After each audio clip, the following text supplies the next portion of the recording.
Month out and about with the Department of Economic Development, Environment, Conservation and Tourism.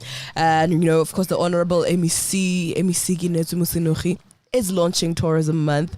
And listen, no doubts that it's a very, very, very exciting month. I'm currently joined in our studio by Ntate Itumeleng Mangongwa, who is the chairperson of the Northwest Tourism Business Council. I pronounced your surname correctly, Anker. You pronounce it like a petty person. Kimopedi. Yeah, no, I could sense it. Properly pronounced. Are you well, sir? I'm very well, thanks.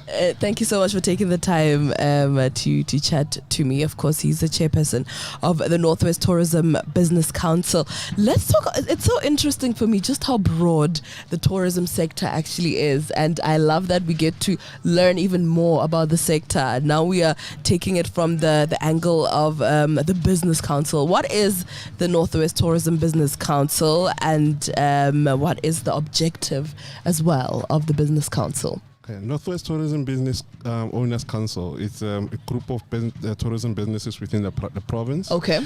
That came together to organize themselves so that they'll be able to advocate for tourism in the province, grow the province, also take initiatives, man. You know, this thing of waiting for somebody to come and help you. Sometimes it's not going to happen overnight. Absolutely. So it's important that you take initiatives, you plan, you see what we can do together, collaborate, and grow the business, of course, in partnership with government, But then we don't want to come empty-handed. So that's what we're all about. Wow, I love that. Fix yourself and then go with what you have and go get the necessary intervention that's required. So you mentioned that it's businesses within the sector that came together. So those are the members of the Business Council. These are the members of the Business Council. But you see, the Northwest Tourism Business Council, we work mostly with all together with the associations within the four districts. We actually facilitate business advocacy for all the businesses within the province through the associations.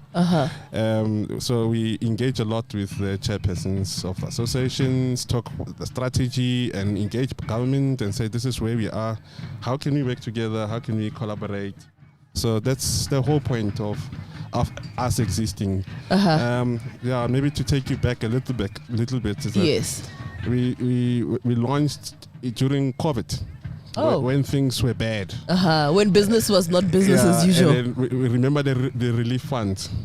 Then we realized that people are struggling to get those funds because we are not organized.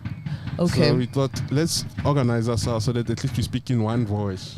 How can we talk to the powers may be about your need in one voice so that they don't get confused of who they're dealing with? It's difficult to deal with individuals than dealing with an organization. Thank you so much for that clarity, because my next question would have been, if I own my small business in the tourism sector, how would I then utilize the services of the Business Council or the services offered by the Business Council? So I would come to you to say, these are the issues that I'm dealing with.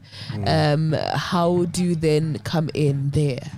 Look, we have small businesses as from a guy who's taking a tour guide to a tour operator to a lady who's owning a little B&B at the corner. So it's not mainly the big businesses that you are looking at, Bomas and City and so forth only. But we're going down to the ground. Yes. So it's easy for people to associate. And two, what's important is that it's important that the people that are part of us see value in their businesses, not us doing things for them, but together collaborating and making profits out of the projects that we do. Yes. So I say to you, this year we launched a campfest called Bupirima Campfest. Okay. I can tell you that we had 27 businesses that were involved, from people who were doing stalls, from people I think I saw that. On social media. And I can tell you, all those 27 businesses that were involved, when we did the post-mortem of the event, all of them made profit. Wow, incredible. Because you're coming in and says, "Now guys, I've got tents." Okay, set up your tents. And then sell your tents to your people. Well, now what do you have? I've got a stall. I'm selling what? Bracelets. Bracelets. Yeah. Set up your stall, sell your bracelets, and people made money. It was a good collaboration. No one complained. 27 businesses benefited. Beautiful. And next year, we're doing it for the next 5 years, of course, but next year we want to make sure that we double the number of beneficiation. I love that. What would you say is the importance of collaboration, especially in the sector? I mean, we've got that mentality, if I bring someone else on board, they are going to take from my plate. Right? How have you seen collaboration prove to be an effective way of doing things now, especially in the times that we live in, No, we don't have a choice. We don't have a choice. No, we don't have a choice, because if we don't collaborate, we're going to fail.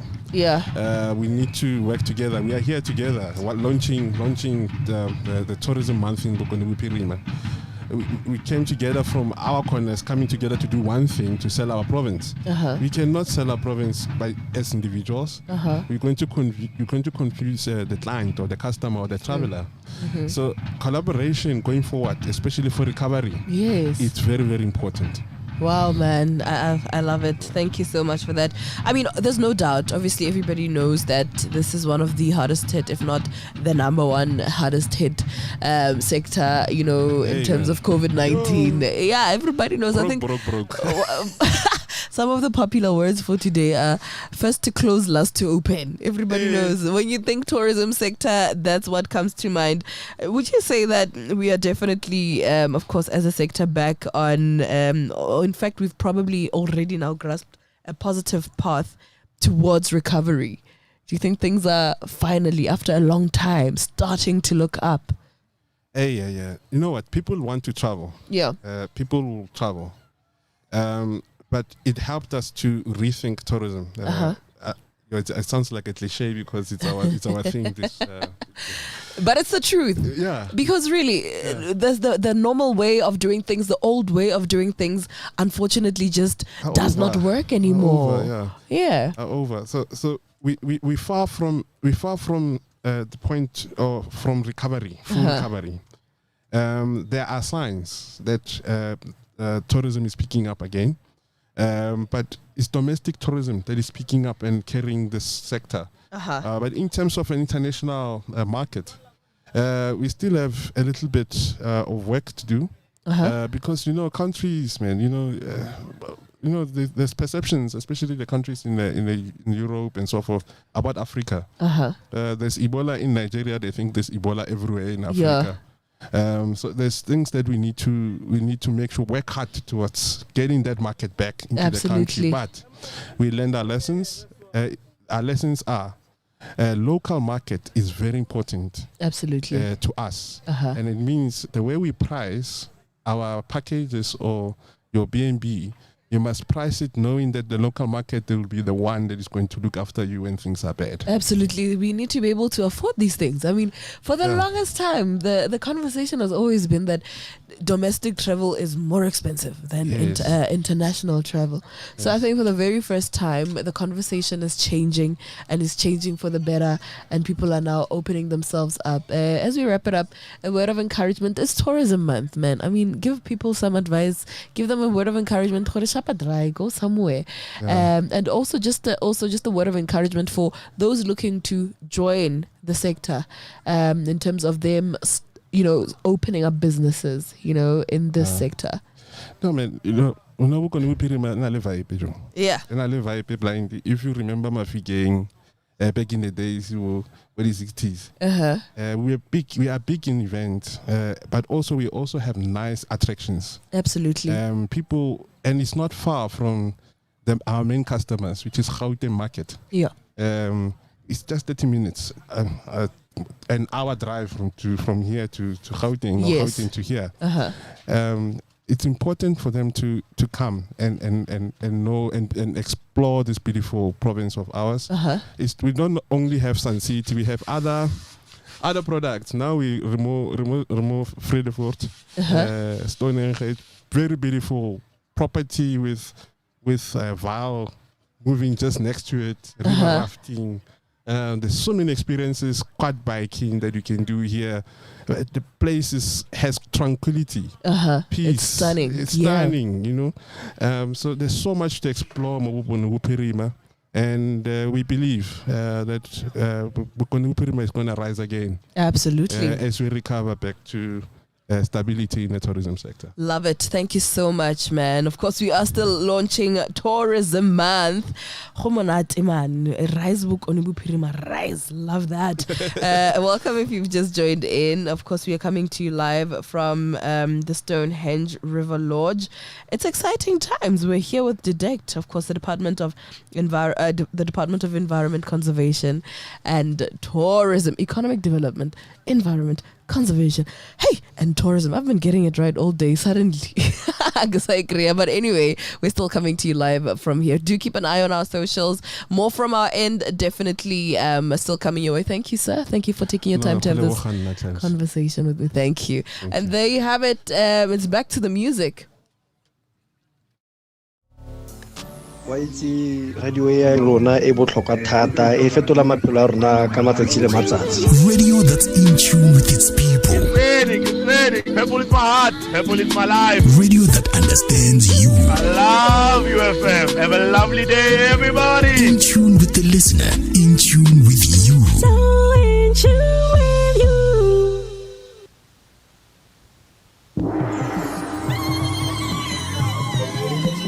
My name was Usbingelelo Ntlengetho. I grew up in the KZN, in the wild bushes of the mountain of paragliders, Edumbe Mountain, 50 kilometers away from the Blood River, where Impi Yasesandlwane was fought and won by the brave Zulu warriors against the British Empire.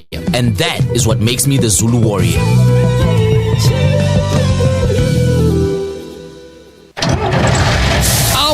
Mzansi, I'm with two business owners, Amahle and Unati, who are talking all things keeping up with the latest business trends. I make sure I have a full tank for the seminars in January. Why don't you download the FNB app? What? The Business Hub has Business Talk, a portal with thought leadership industry news shared via videos, articles,